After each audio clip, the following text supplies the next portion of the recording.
Nature et bien-être ce soir nous emmène à Madrid. Bon, même si on ne prend pas l'avion, on reçoit quelqu'un qui a été pour nous. Et ce soir, il nous dit tout sur la COP25. Qu'est-ce qui s'est véritablement passé? On en parle tout juste après ceci.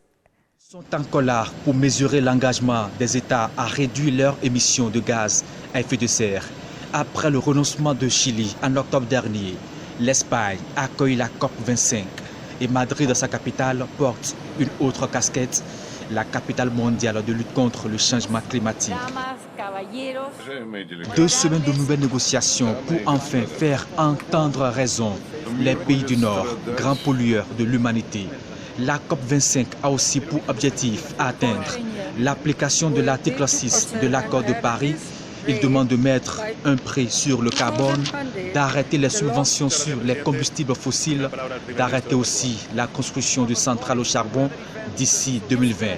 Pour la France, cela passe à la fois par un changement de méthode et par quelques décisions au fond. Le changement de méthode a consisté à considérer qu'il n'appartenait pas seulement au gouvernement de fixer les objectifs, mais bien de faire en sorte que l'ensemble des concitoyens soient amenés à partager cette définition des objectifs. À cet effet, le secrétaire général des Nations Unies invite les pays du monde et leurs dirigeants à une plus grande volonté politique.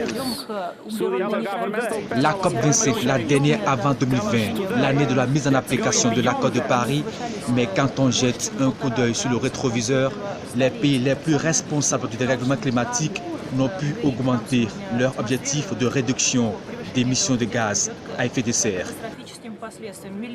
Voilà, il faut dire qu'à l'issue de ces rencontres, les avis ne sont pas unanimes.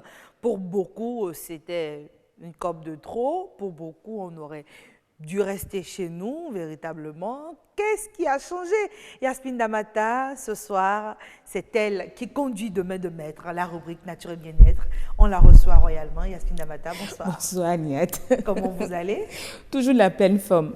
D'accord. À vos côtés, un visage qu'on connaît très bien sur BB24, William Tchoki. Merci de venir de ce côté-ci. Bonsoir Agnette, bonsoir.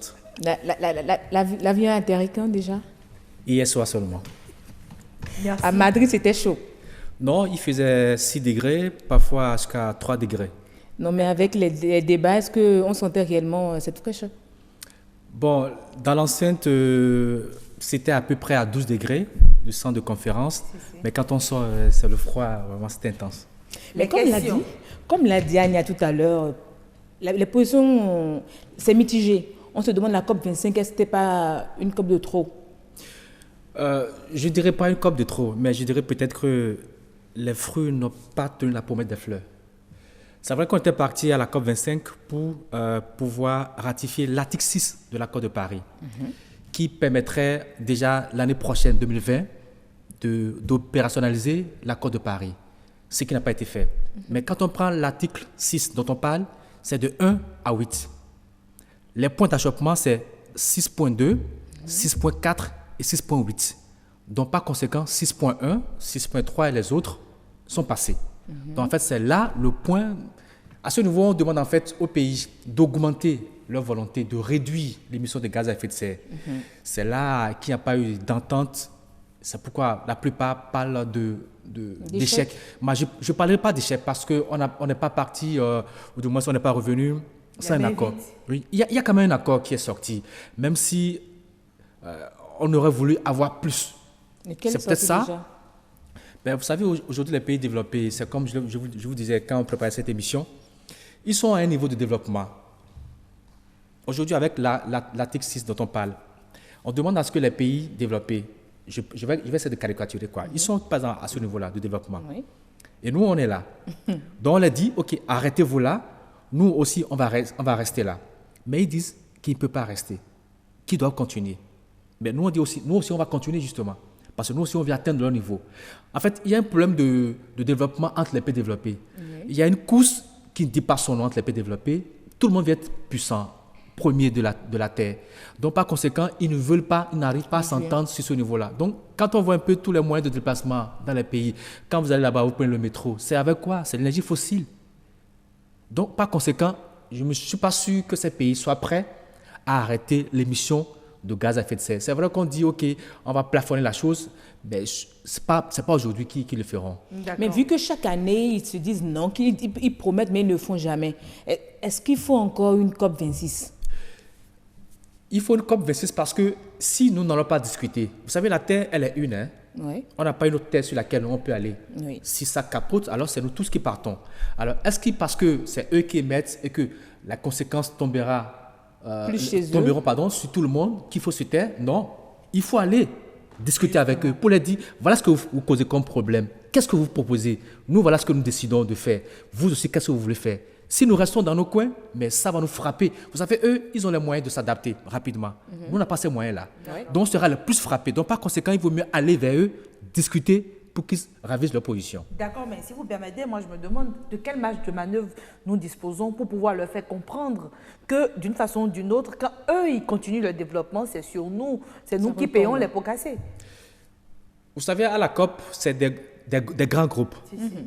Il y a par exemple le groupe, on parle de G77, plus la Chine et l'Inde.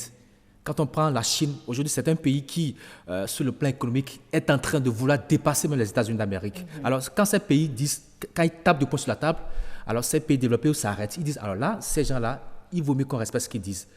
Mais quelque part, eux aussi, dans leur position, ils veulent continuer à se développer.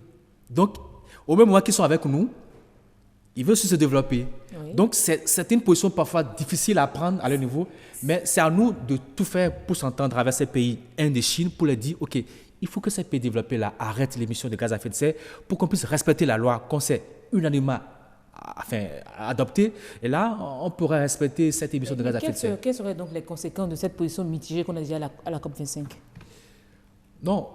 Je dirais... Il n'y a pas de crise de confiance. Moi, je crois que c'est d'abord ça. Non. Parce qu'au début, je me rappelle, après l'accord de Paris, on était confiants, on se dit oui, c'est bon, on est engagé aujourd'hui. Au moins, il y a matière à discussion, on s'écoute. Mais aujourd'hui, on a l'impression qu'il y a une barrière, on ne s'écoute plus. C'est forcément moi, ma décision qui va passer. L'autre, justement, je peux le piétiner. Est-ce qu'aujourd'hui, on peut dire qu'il y a toujours lieu de discuter?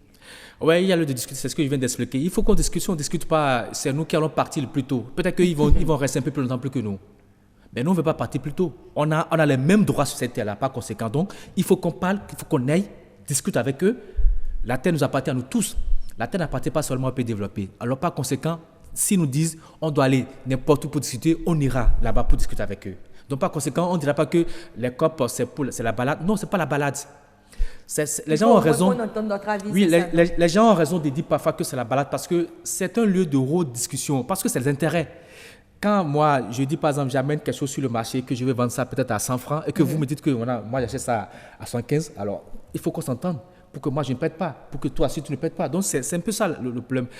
Tout à l'heure, tu disais qu'à la COP 21, où Paris a abrité le truc, c'était une volonté de vraiment vouloir limiter. Manifeste. Mais quand on prend même la France aujourd'hui, elle est aussi dans le Conseil des Nations qui veut se développer, qui ne respecte pas autant. Vous allez peut-être vous surprendre. L'Allemagne, par exemple, à la COP 23, disait, OK, en 2024, je ferme tous les champs de charbon, tous mes puits de charbon. Mais... À la COP prochaine, le COP de Katowice qu'on a dit l'année passée, il dit non, je ne vais pas fermer en 2024, je prolonge ça à 2030. Okay. Donc voilà des positions parfois qui sont difficiles à prendre parce que tout le monde dit ok, l'autre se développe, moi je suis à quel niveau? Alors si je me laisse dépasser par l'autre, alors demain il va me dominer. Personne ne veut se faire dominer, mais c'est nous qui sommes les grands. Mais finalement la terre est qu'on y pense. Hein? Quand on court vers le développement à tout va, la terre on y pense, puisque comme vous le dites, nous aussi on a envie de se développer et on est obligé de passer par le même processus. Absolument. C'est pourquoi d'autres sont en train de prôner une autre façon de se développer. Mais est-ce que cette façon permet d'obtenir les mêmes résultats? C'est vrai que quand on laisse les énergies fossiles, la vitesse de développement n'atteindra pas si on utilise les énergies renouvelables. Ça, il faut le dire, il faut reconnaître cela. Oui. Aujourd'hui, les pays développés nous disent, OK, on va vous donner la technologie pour que vous puissiez utiliser les énergies renouvelables, mais on ne peut pas atteindre le niveau si on va le faire comme ça. Parce qu'eux, ils ont déjà tout le temps utilisé l'énergie fossile, mais eux aussi ne veulent pas laisser, bien qu'ils disent qu'ils ont des plaques photovoltaïques, à côté, ils ont les énergies fossiles qu'ils utilisent. Qu'est-ce qu'on fait, William? Aujourd'hui, vous savez, déjà, les conséquences sont perceptibles dans le monde. On voit tout ce qu'il y a comme cataclysme. Quand vous allez au niveau de Groenland, il y a la glace qui fond chaque jour. Le problème, c'est que nous qui sommes pays côtiers, c'est nous qui allons vite disparaître. Je ne prends pas dans le cas de Cotonou. Si on continue à émettre de gaz à effet de serre comme on le fait dans tous les pays, alors là, peut-être que dans 100 ans, Cotonou va disparaître de la terre, justement. Quand je parle de Cotonou, si je parle de mon cas de mon pays, non, je ne fais pas peur aux Béninois. Ne pas être en vie dans 100 ans. Mais justement, ce n'est pas parce qu'on ne sera pas en vie dans 100 ans qu'il faut continuer à mettre de gaz. C'est clair. Il faut penser aux enfants. C'est comme on le dit, la terre ne nous appartient pas, on l'a empruntée à nos enfants, justement. Il faut laisser à ces enfants une terre viable. Maintenant, revenons au Bénin. Le Bénin a gagné un fonds vert. À part le fonds vert, qu'est-ce que le Bénin a pu encore gagner de plus? Donc, c'est vrai qu'on parle d'accréditation du FNEC au fonds vert, oui. Ce qui nous permet d'avoir des fonds pour financer les projets innovants, des projets verts, voilà, comme vous le dites.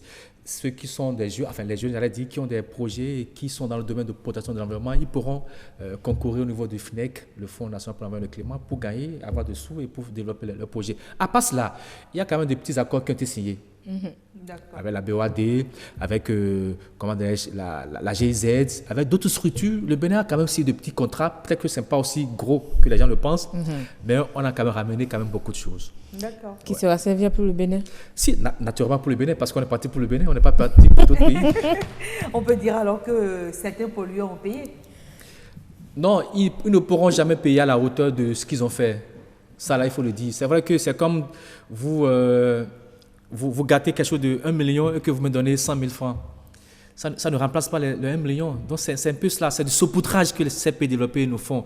Donc, il faut que nous, pays en voie de développement, qu'on s'entende vraiment, qu'on leur dise, il faut que vous payiez à la hauteur de la destruction causée à la terre. Et nous aussi, bien sûr. Je veux bien savoir, l'après-COP, c'est quoi? Oui, l'après-COP, vous savez, c'est vrai qu'on n'a pas eu l'accord comme on l'aurait voulu. Oui. La TICIC n'est pas passée. Mais en juin, il y a quand même une rencontre qui va essayer de décanter la situation. Avant qu'on le quitte, c'est vrai que c'était finalisé déjà le samedi. On devait finaliser. Mais avant qu'on le quitte, il y a quand même un petit mémorandum qui est sorti qui permet aux gens de dire, OK, il y a de l'espoir. Non, c'est vrai, il y a de l'espoir. Parce qu'on ne peut pas quitter la table de négociation sans qu'il y ait une réponse pour dire, voilà, qu'est-ce qu'on fait finalement? Est-ce qu'il faut continuer à polluer la terre? Est-ce qu'il faut continuer à se taire pour que tout ce qu'il y a comme danger nous frappe, chaque jour continue à nous frapper? Non. Il faut qu'on arrête quand même cela. Donc, c'est un peu ça. Donc, en juin prochain, il y aura une rencontre quand même qui va essayer d'harmoniser les points de vue par rapport à ces différentes divergences qu'on a constatées. Espérons qu'il y ait toujours une bonne fin. Ouais. Bon, déjà, William Tchoki, on peut dire que peut-être que la COP26 nous apportera de meilleurs résultats. On reste positif. C'est vrai que moi aussi, je ne suis pas trop satisfait par rapport aux résultats de la COP25. J'aurais voulu mieux, mais comme on le dit, on va continuer à discuter pour qu'on puisse protéger nos terres. Comme on le fait également ici, on discute toujours pour protéger nos terres. Oui. Yasmine Namata, c'était un plaisir de vous recevoir dans cette rubrique Nature et Bien-être. William Tchoki, merci à vous d'avoir répondu présent justement à ce numéro justement de la rubrique Nature et Bien-être.